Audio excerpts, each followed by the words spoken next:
Welcome back to the Shade Tree Garage, guys. And just a quick video about car covers.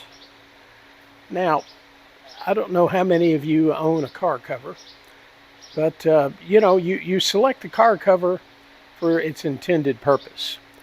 Now, I know guys that keep their cars stored outside and they have a weatherproof car cover, and some of them are secured with a cable from underneath from one side to the other side. You know, these are some deluxe car covers and you can spend quite a bit of money. Now, if you're like me, I had my 55 Chevy wagon over here that you see in the orange and black. I didn't have a car cover for it, but in my 56 Plymouth over here next door, I found in the bottom of the trunk, wadded up, it had been there for years, was what turned out to be a car cover of some unknown fabric, some sort of natural fabric. It wasn't nylon, but it had been well worn. It was stained. It had rust stains. A few holes. It was some sort of thin muslin type of material. And obviously this was not a weatherproof car cover. It was just something that you put over the car to keep the dust off of it. And so I thought, well, I pulled the thing out of the trunk expecting just to throw this thing away. It was damp and wet and moldy. And my wife, I've had it wadded up in a pile, and my wife came out and she saw it. And she said, well, what's that? I said, well, I think it's a car cover. She said, well, why don't you let me run it through the washer and see if it survives. I fully expected this thing just to dissolve into mush and get flushed on out in the drain. But the cover survived, and it cleaned up okay. I mean, it's still old, it's still stained, but it was complete. Had a couple minor holes in it, but it was still complete, and it would cover the Plymouth. Now, so I repurposed it to cover the Chevy. Now, I used it last year after washing the Chevy. The problem I was having was from one weekend to the next, just dust. Dust would, if I'm doing anything in the shop, sanding anything, I'd get sanding dust on it, or I was afraid of getting overspray, but just all sorts of dust. And then occasionally birds would want to nest in the eaves, and flying in and out, I'd have the Chevy's, the hood and the roof would be covered in bird dookie. So I started using that car cover just to cover it up and keep the dust and bird dookie off of it. And it worked really well, just to be a freebie that I salvaged out of the Plymouth trunk. And I still have it. And so anyway, at the end of the season last year, I decided I went shopping for another cover. And I didn't want a weatherproof cover.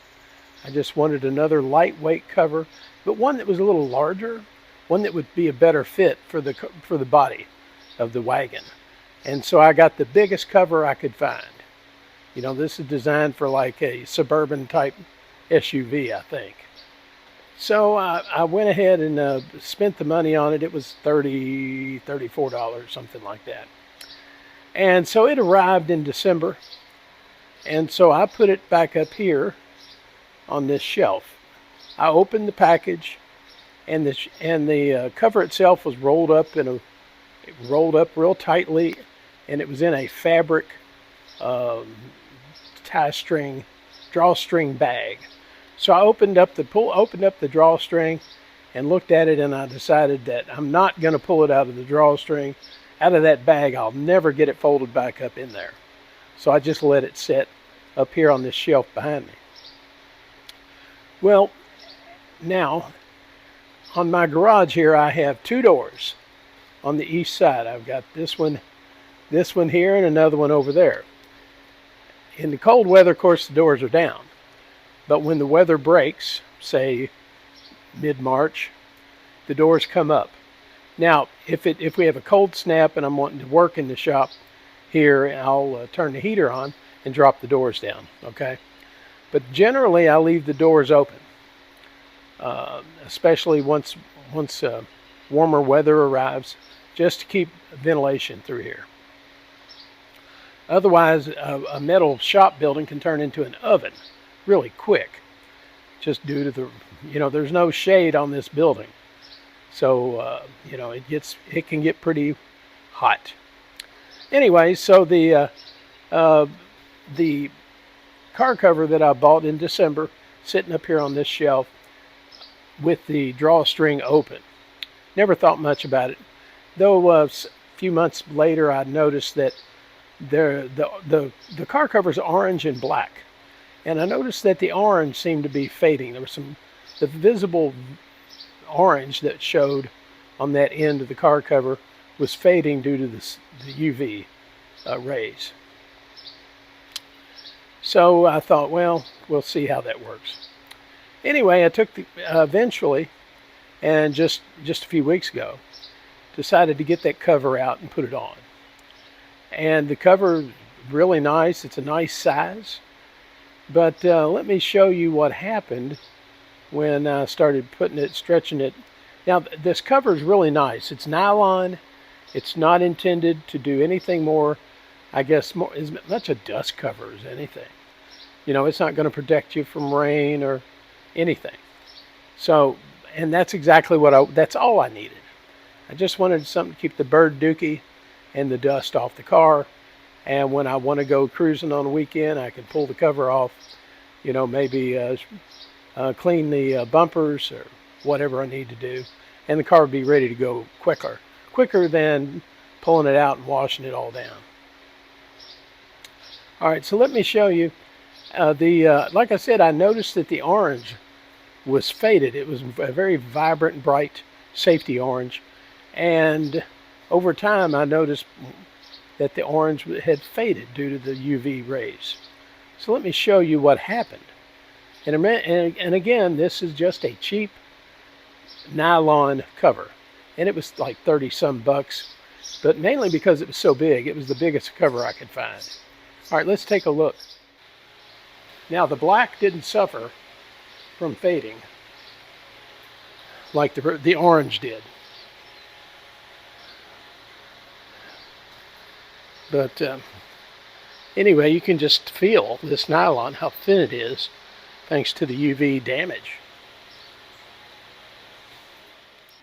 And that was only 4 or 5 months of sunlight.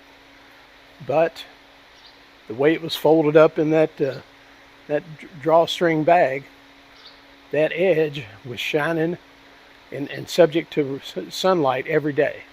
Every day this door behind me was open.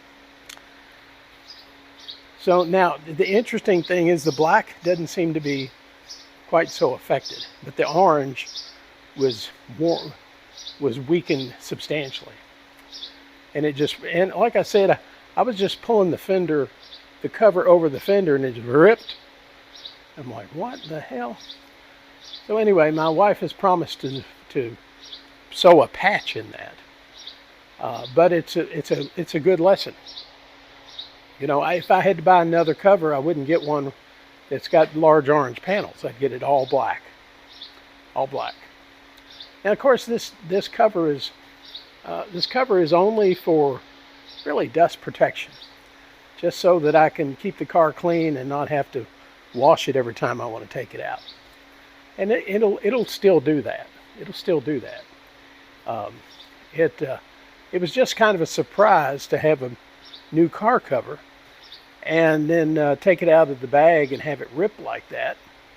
Not expecting that just those months sitting with the sun coming in for half a day or however many hours a day, it had weakened that orange fabric that much.